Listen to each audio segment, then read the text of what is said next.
the eyes shed tears, the heart feels grief, but the tongue does not utter except what is pleasing to Allah.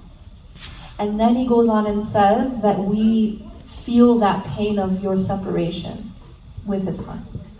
So now if we break down what he has just said, in this one statement, he's actually given a formula for grief.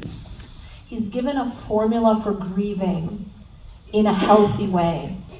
First, he says the eyes shed tears. This is actually an important part of grieving. And it's an important part of processing trauma, is that the eyes shed tears. This is how the body actually releases pain and trauma. This is a design of Allah. And so when we shut down crying or we shut down tears, we are actually shutting down the healing process. We're shutting down the mechanism that Allah put for us to heal. When we say, stop crying, or don't cry, or suck it up, or be strong. Now this is a very big problem because we have defined strength as not crying or not showing emotion.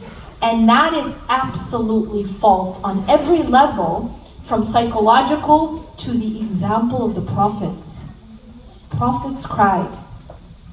Namely, Yaqub alayhi salam.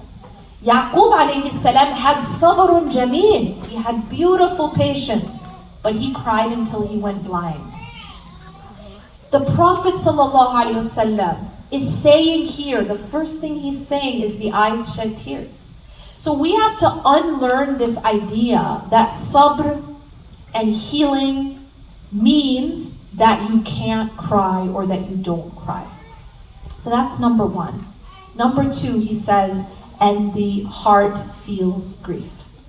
And this is very important because you have to feel it to heal it. If there was a bumper sticker, and this is what psychologists say, you have to feel it to heal it. And you cannot heal what you do not feel. That's the rule.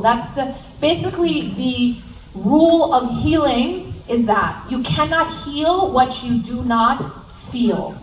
So here, 1400 years ago, the Prophet ﷺ is teaching us what psychologists are just figuring out today. He says the eyes shed tears and the heart feels the grief.